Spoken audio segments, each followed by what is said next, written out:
ప్రభునందు ప్రియమైన శ్రోతలకు వందనములు. ఈ పోడ్కాస్ట్ కార్యక్రమం నాకు స్వాగతం. మీ అందరి కొరకు ఈ కార్యక్రమమును ప్రసారం చేయుచున్నాం. విని దైవాశీస్సులు పొందుకోగలరు. ప్రభువైన యేసుక్రీస్తు నామంలో అందరికీ శుభములు, వందనములు తెలియపరుస్తూ ఉన్నాం. ఈ దినకాల సమయంలో మన వాక్య ధ్యానము నిర్గమాకాండము 14వ అధ్యాయం 13-14 వచనాలు.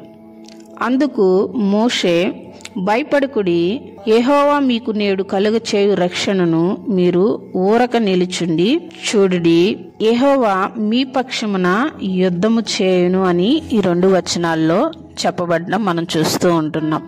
అయితే మోషే ఎర్ర సముద్రాన్ని దాటింపచేసేటప్పుడు ఇజ్రాయేల్ ప్రజలను ఐగుప్తీయులు తరుముతూ ఉన్నప్పుడు ఈ మాట మాట్లాడినట్లుగా మనం చూస్తూ ఉంటున్నాం.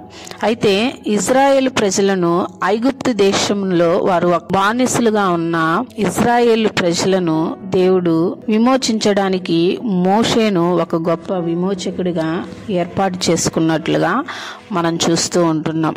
అయితే మోషేకు నడిపించడానికి దేవుడు గొప్ప శక్తిని, సహాయాన్ని ఇచ్చినట్లుగా మనం చూస్తూ ఉంటున్నాం. మోషే 40 సంవత్సరాలు ఫరో కుమార్తె యొక్క కుమారుడిగా ఉన్నాడు. మరొక 40 సంవత్సరాలు తన మామ అయిన ఇత్రో దగ్గర గొర్రెల కాపరిగా ఉన్నాడు. 40 సంవత్సరాలు ఇజ్రాయేల్ ప్రజలను నడిపించిన, బానిసత్వం నుండి వారిని తీసుకొచ్చిన గొప్ప విమోచకుడిగా, నాయకుడిగా మోషే ఉన్నట్లుగా మనం చూస్తూ ఉంటున్నాం. అయితే మోషే దేవుని ద్వారా ఐగుప్తు రాజును ఒప్పించి ఇజ్రాయేల్ ప్రజలను ఐగుప్తు అనే బానిసత్వం నుండి విడిపించినట్లుగా మనం చూస్తున్నాం. గొప్ప విడుదల కొరకు దేవుడు మోషేని ఏర్పాటు చేసుకున్నట్లుగా మనం చూస్తూ ఉంటున్నాం. మోషే దేవుని యొక్క మాటను విని ఇజ్రాయేల్ ప్రజలను తెలియజేసే ఒక ప్రవక్తగా కూడా పనిచేసినట్లుగా మనం చూస్తూ ఉన్నాం. మోషే ఇజ్రాయెల్ ప్రజలకు నాయకుడిగా ఉండి వారిని సీను దేశానికి నడిపించినట్లుగా కూడా మనం చూస్తూ ఉన్నాం. మోషేను ఇజ్రాయెల్ ప్రజల విమోచన కొరకు దేవుడు పిలిచినట్లుగా మనం చూస్తూ ఉన్నాం. న్యాయాన్ని ప్రేమించే దేవుడు మనల్ని కూడా పాపము, మరణము అనే ఊబిలో నుండి ఆయన బయటపడవేయడానికి ఒక దారి తెరిచే ఒక విమోచన క్రయధనాన్ని మన కొరకు సిద్ధపరిచినట్లుగా మనం చూస్తూ ఉన్నాం. అయితే ఎవరైనా విడుదల పొందాలి అంటే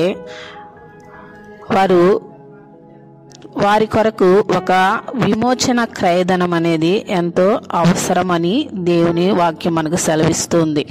ఇజ్రాయెల్ ప్రజల విమోచన కొరకు దేవుడు మోషేను ఎలాగో వాడుకున్నాడో, మన పాపముల కొరకు, మన అపరాధముల కొరకు, మనము మరణం పాలవుతున్న మన కొరకు కూడా దేవుడు ఒక విమోచన క్రయధనాన్ని మన కొరకు సిద్ధపరిచినట్లుగా మనం చూస్తూ ఉంటున్నాం.